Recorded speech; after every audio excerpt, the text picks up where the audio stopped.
Watch the ride. Right, bloody right. Okay, so yesterday we left off and I was saying about what I was going to do with this chain. You remember I'd Y-wheeled this side back to silver and it looks nice, and then I was thinking about how could I clean up this anodizing, and I suddenly thought, just try polishing it. And would you look at that? It's hard to see, but it's still got all its gold pretty much. So I'm now going to go through with my Dremel and some polishing compound and just polish up each one of these links. Time lapse incoming. Hold on, no it isn't, I've got to plug that in.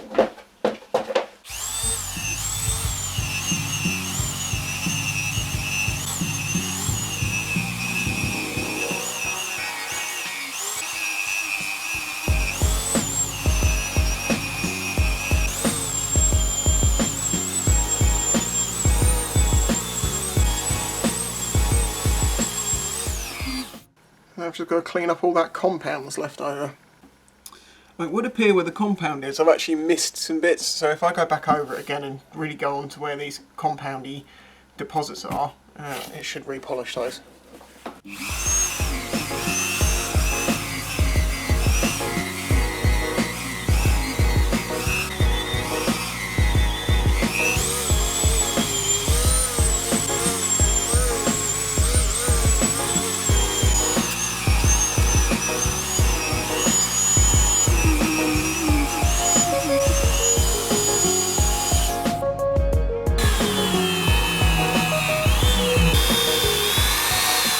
Okay, so that's polished up nicely, as you can see, playing havoc with the camera.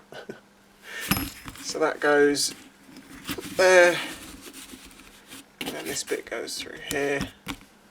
So all we've got to do now is work out how I'm actually going to keep this to stay together.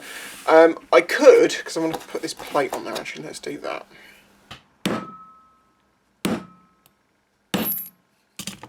Nearly.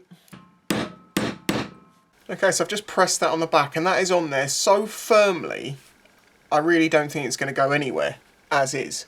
So what I'll do now is I'll get a centre punch and I'll see if I can punch a few holes around the perimeter, and that way it will spread out the metal into that and it will never come off.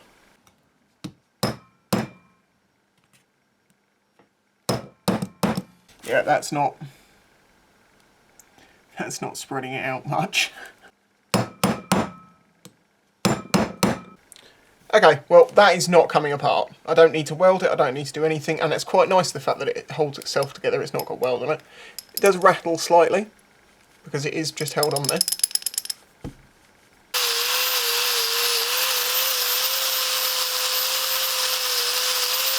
So there you go. Pretty damn cool if I do say so myself. I'm not actually going to be selling this one, but you can get your hands on it. And the way this is going to work is quite simple. I'm going to make 27, roughly, keychains out of this, or however many I get out of it. If I mess up a couple, it'll be less. But basically, I'm going to make this into as many keychains as I can. And as I say, I think a quick count is 27. I'll be selling those on my Etsy store as links of support. They are going to be more expensive than my standard keychains, completely up front, but this is a way that you can support the channel and get something and possibly win something. And, you know, 1 in 27 is not a bad chance. As I say, I won't be giving this away until the very last one of these is sold. So how long it takes between we start selling these and this going to whoever wins it is dependent on how quickly they sell. I don't think we'll be waiting too long, but if it's a couple of weeks, it'll be a couple of weeks. If it's longer, it'll be longer. I will put a caveat on that though, because I don't want this to go on for years, because you know people could be waiting for the last one to sell and the last one to sell. So what I will say is, after 3 months, however many of these have sold, if they haven't all sold at that point, I'll pick someone from who bought one in that time, and send them this.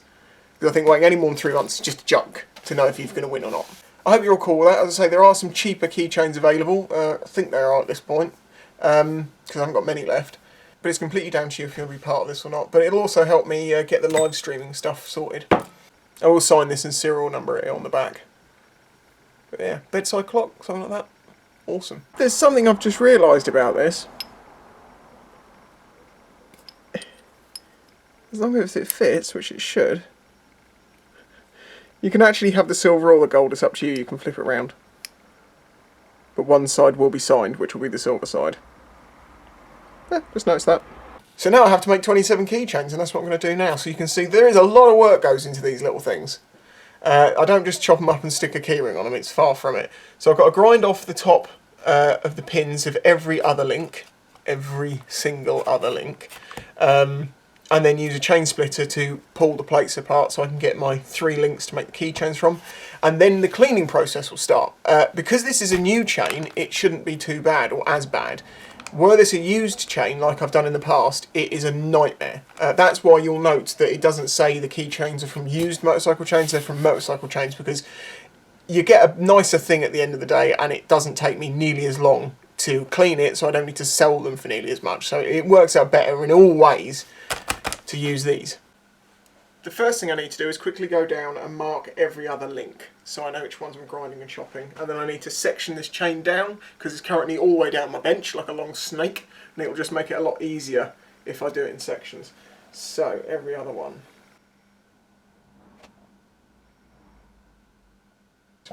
Now it only comes out to 26, so let's call that 25. So let's make this, the links to support, 25. And I'll have one for me, because I like to keep one of each type of the keychain that I've made for posterity. So now I'm going to take a flat disc and I'm going to just grind off the pins on sort of every foot or so on one of the links that's got to come off, and then split them, and then I've got the sections that I'll go through, and I'll split all those, and then the cleaning starts. So again, probably a lot of time lapse.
Okay, so now I've got more manageable lengths. I need to go through and say grind off every other link, just like I've done with those ones, until I have all of the keychains loose, and then it's going to start with the cleaning process. I'm going to now skip ahead till I've done that, because you don't want to watch a time lapse of me doing something 50 times. And I don't want to edit it either. And that is the last one. That was a horrendous amount of grinding and greasiness and just horribleness. So what I'm going to do now, because this is still nowhere near done, this is where the cleaning starts. Paraffin in the bottle, about that much. Well, not quite that much. There's enough paraffin in there to give it a good shake around, and rinse it, and then I'll steam clean them, and then I will clean them with WD-40 probably, and then I'll clean them with acetone, and then I'll probably give them a final clean off and then wipe them over with WD-40 so they're oiled. They'll be done.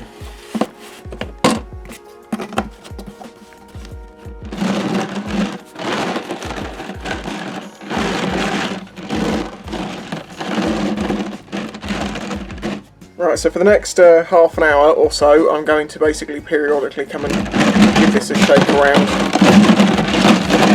and then I'll get on to steam cleaning them. Okay, so I've given these a good shake, and now drain them out.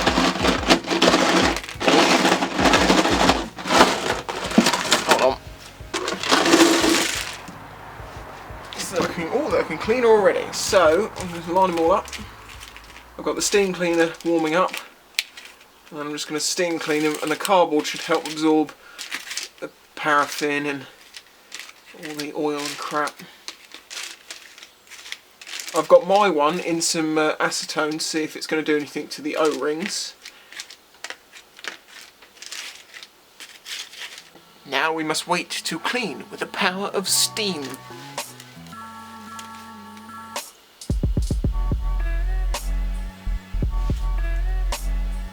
I could really do with an ultrasonic cleaner, I'm not going to lie.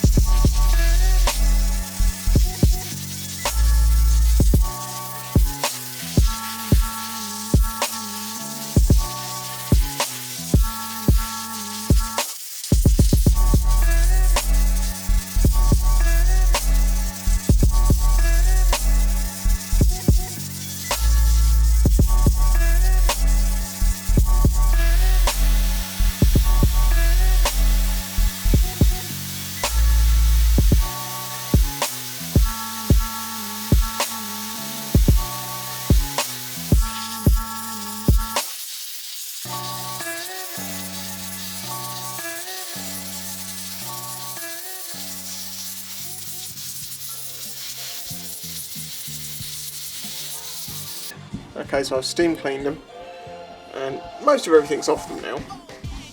But the last, well, second to last thing is I'm going to dip them in some acetone.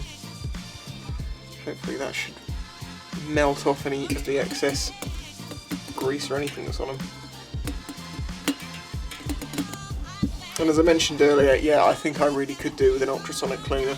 I'm just not, from what I read, people say that, you know, if something's going to come off easily, it will come off with an ultrasonic cleaner, but if it's not, it's not.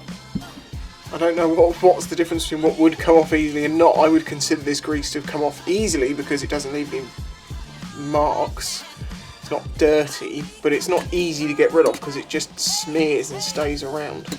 Which is why I have to go through all this effort to try and get as much grease off of these as possible. If you're interested in one of the clocks, don't forget you can check out my Etsy store, and there are other ways of supporting this channel in the links. Sorry I have to mention it all the time, but it's the only really effective way of letting people know how they can help. And if you don't mention it, nothing happens, so I just have to. Because things, you know, these days on YouTube are not easy. But equally, I'm very grateful to anyone who just watches the videos and likes them, you know, shares them around. That can be as helpful. You know, it only takes for one of these videos to be found and posted on a page of some sort, and it goes moderately viral. You know, I'm not talking about big numbers here, I'm just compared to what I normally get, and it would bring a lot of new people in. That's the power of sharing, posting on forums and stuff like that. I think I'm still going to have to do a little trick of mine where I get a string and I run it through the keychain and then run it up and down the string to clean the inside runners and the inside walls. Because I don't even think the acetone's taking it all off. Once I've got all these keychains made, I'll make its own very quick little video explaining how it works and just giving a link to the store where these particular keychains are, and you can pick one up if you want. So if you don't, no hassle. I'll also remind you these keychains are and have never been intended to go on motorcycle keys, because they could scratch your bike up, and you don't want that. I mean, you can use them if you want, but it's at your own risk. I just have to say that I don't advise it. I always had these as house key things in mind. There we go. These are pretty damn clean now. All I've got to do now is run a string through them and give them a good clean, and then put some key rings on them. But I'm going to do all that off camera because it's pretty boring. So don't forget, these will be available soon, as will that clock, which will be something you can win through buying one of these. And remember, it's reversible. I think you'll use it outside. Anyway, thanks for watching. Don't forget to hit subscribe, and I'll catch you next time. Bye bye.